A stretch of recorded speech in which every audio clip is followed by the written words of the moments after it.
Pax Silica. Itong si Gabe Pineda, he's been ragging on Pax Silica. Okay, so Pax Silica is a US-led international initiative. Dakihan natin. Launched in December 2025 to build secure and resilient supply for semiconductors. Basically, gagawa sila ng mga semiconductors, yung mga microchips. Okay? So, mga microchips na napaka-importante sa buong mundo. Okay, sa technology. May mga nagsasabi dito na parang pinapalabas AI lang 'to tungkol sa AI, 'di ba?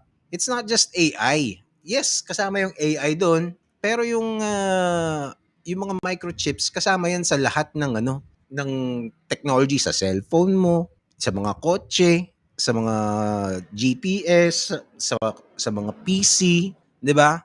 Or kahit yung mga aircon ngayon, may mga ganyan Any electronic gadget that uses computing, kasama yan, mga semiconductors. Gaano ka-importante yung mga semiconductors na yan? Just to give you an idea, it is so important that the US will be obliged to defend Taiwan against China. Sakaling atakihin ng China ang Taiwan, 'di ba? Mapipilitan silang i-depensahan ng Taiwan kasi alam ko wala naman silang treaty 'di ba? Mapipilitan silang depensa ng Taiwan just so na hindi makuha ng China yung semiconductor industry ng Taiwan. Kasi Taiwan ang pinakamalaking producer ng semiconductors sa mundo. So ganun siya kaimportante. The US is willing to go to war with China just so China would not have basically a monopoly ng semiconductors sa mundo. Okay? And right now, nagkukumhog ang mundo, Amerika, and sa Europe, pero mostly Amerika yan Kasi gusto nilang humabol. Even China. China has a lot of facilities similar to Pax Silica. Kasi nga, na-realize ng mundo na behind sila pagdating sa sa paggawa ng semiconductors. Ang nangyari kasi sa Taiwan, they were at it for decades. So nandun yung pinakamagaling na scientist pagdating sa semiconductor, sa mga microchips, 'di ba? They are decades ahead of everyone else. So yung mga engineers, nandun talaga yung mga expert sa Taiwan. Okay? Ngayon, ang isa pang gamit nitong mga microchips na to sa mga weapons. Yun ang ayaw ng mga leftist na katulad nitong si Gabe Pineda, 'di ba? Si Gabe Pineda kasi leftist 'yan And ayaw niyan ng lahat naman tayo, hindi sino bang pabor sa giyera, 'di ba? Pero hindi lang yung giyera kasi ang ayaw niya. Ayaw nitong mga leftist na to yung dominance ng Amerika, 'di ba? Ayaw nila na yung Amerika ay makapag-spread ng influence. They hate Western societies. They hate the idea of America being the biggest global power.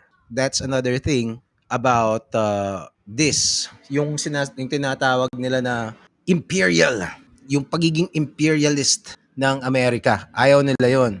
Ginagawa nilang pinapalabas ni na Gabe Pineda that Pax Silica, ang issue na yan is about the environment, 'di ba?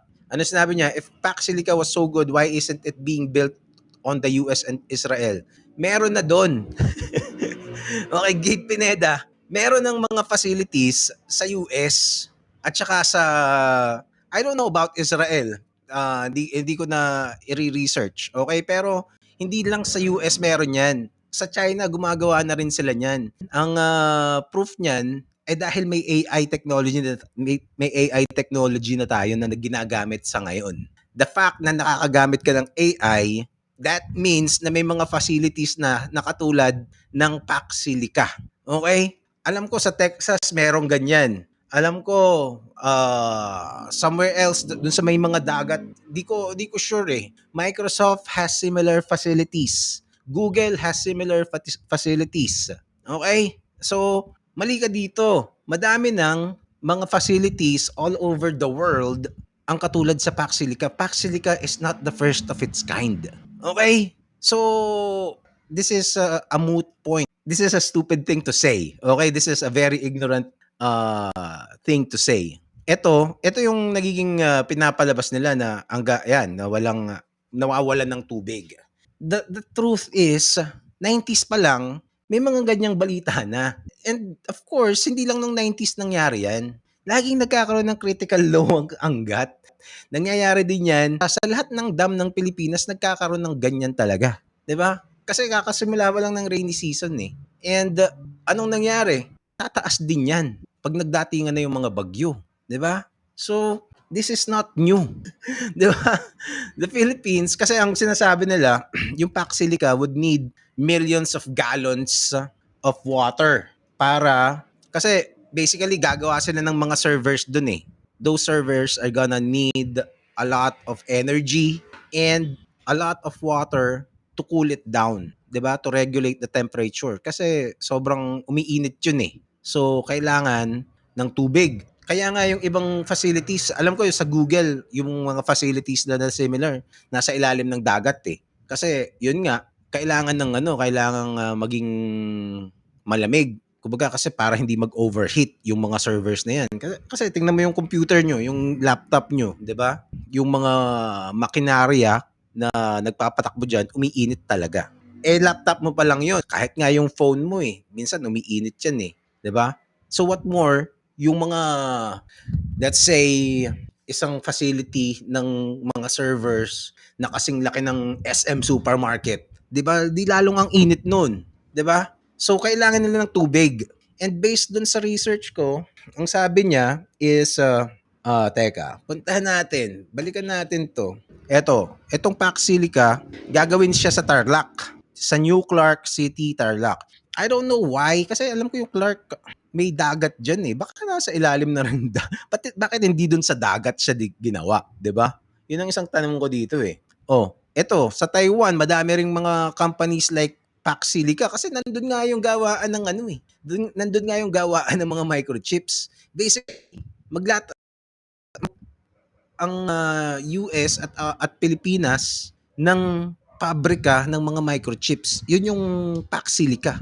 And that would create thousands of jobs and global competence ng Pilipinas dahil sa mga microchips. 'Di ba? Kasi ang Taiwan, nabubuhay sila sa microchips. Yung mga Nvidia, 'di ba? Yung mga ganyan, yung mga graphics card ng mga computers nyo, doon ginagawa yan. Nvidia, 'di ba? So, ang Taiwan, hindi naman madami yung farmlands diyan. Alam ko nga bundok-bundok 'yan eh. Kaya nga hindi siya basta-basta masakop ng China.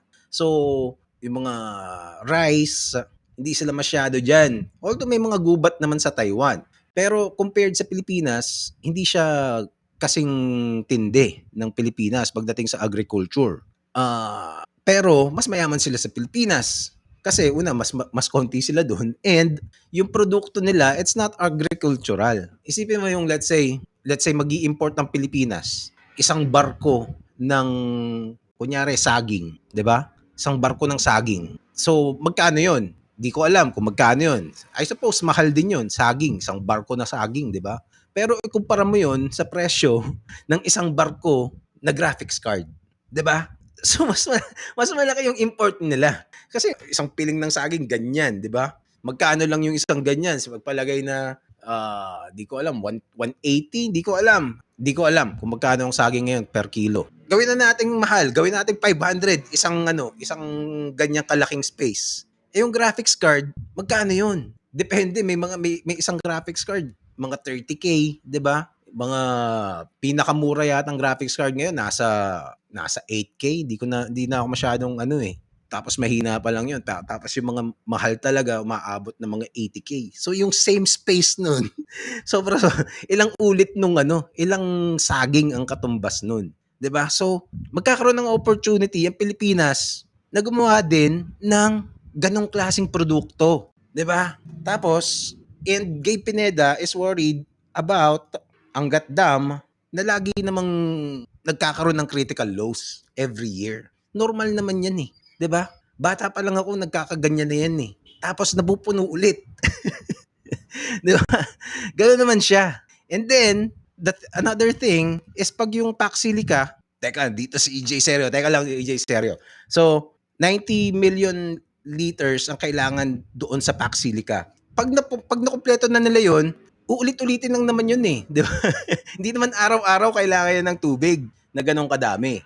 Di ba? O sige, pasok natin si EJ Serio. Hello. Kung mas Ayan.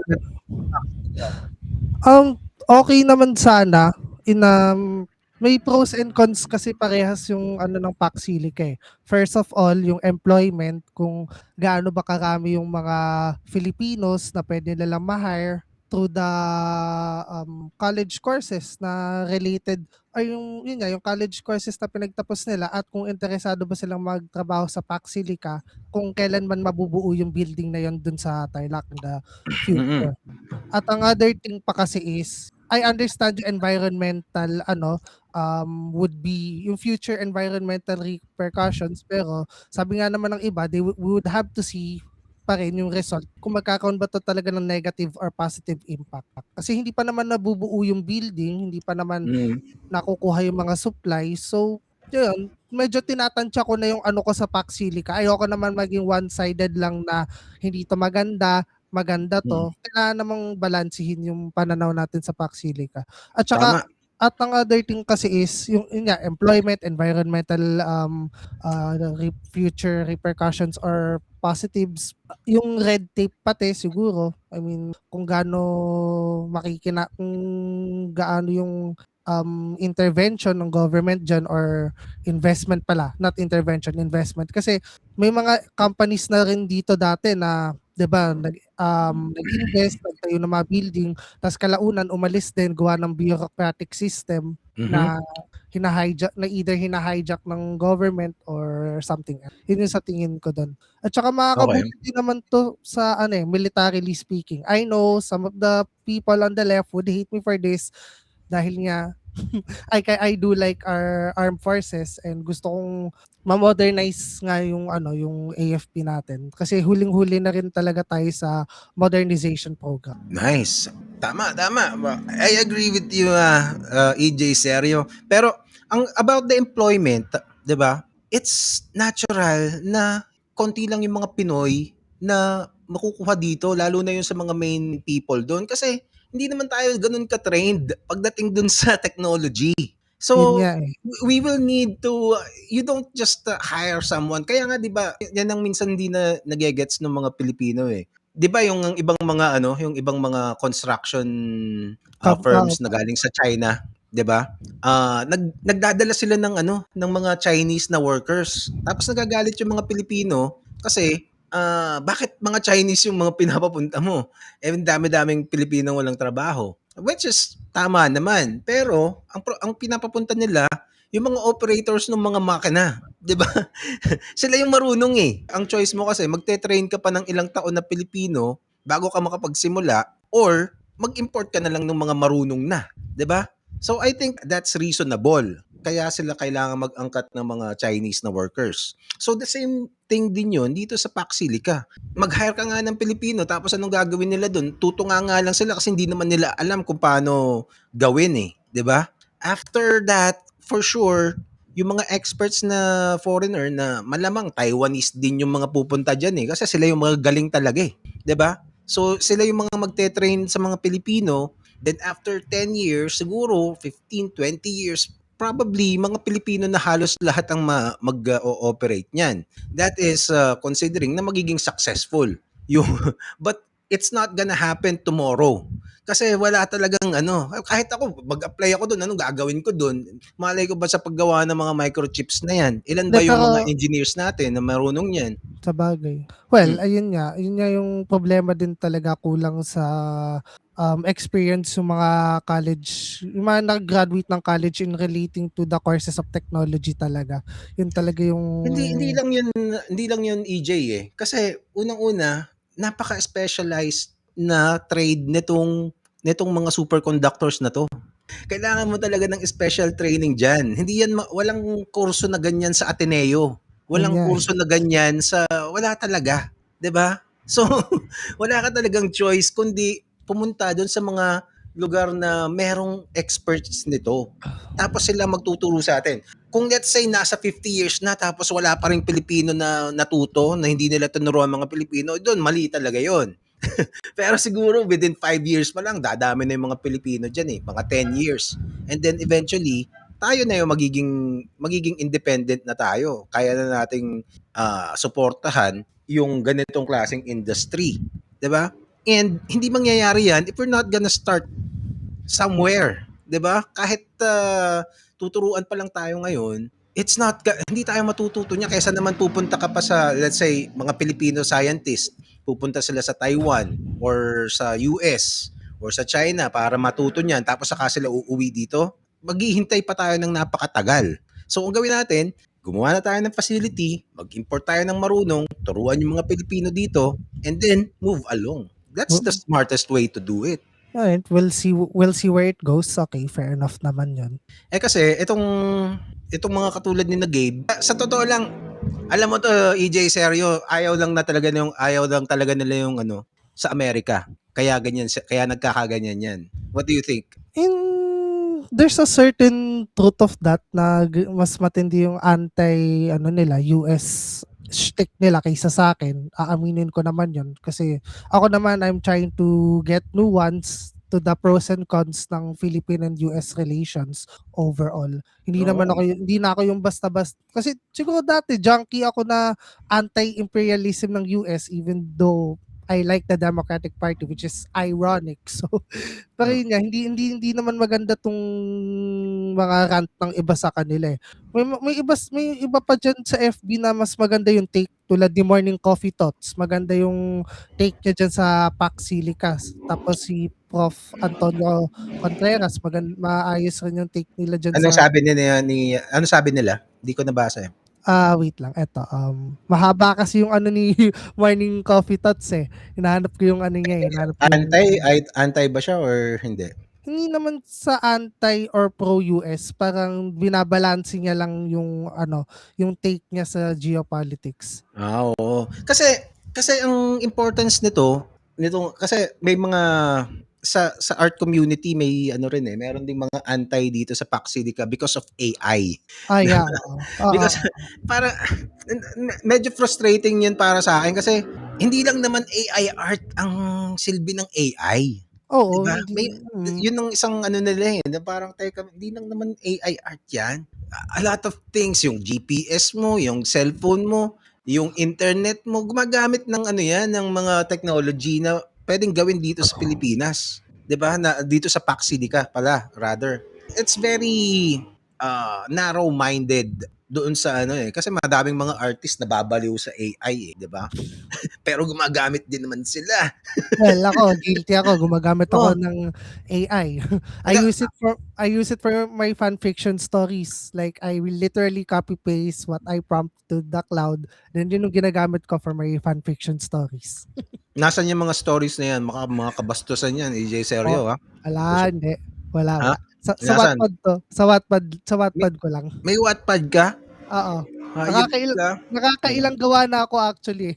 Nawawala kasi kalaunan, eh. Eto na yung pangatlo ko. So hopefully hindi na 'to mawala. Baka ano 'yan, ha? BL ba 'yan? Nope, hindi. More like Tingnan mo, alam mo yung BL? well, duh, of course I know naman yung BL. Nalaman ko lang 'yan dahil dun sa isang guest ko sa ano, eh, na comic book artist, eh. Hindi, dahil din kasi sa anime 'to, so gano'n talaga. Anyway, anong masasabi mo? Nakaka-affected. Ako kasi ano, eh, itong mga take ni Gabe Pineda, it's more on his leftism, actually hindi lang leftism, progressivism na anti-American sentiment lang ang nangingibabaw sa kanya dito, eh.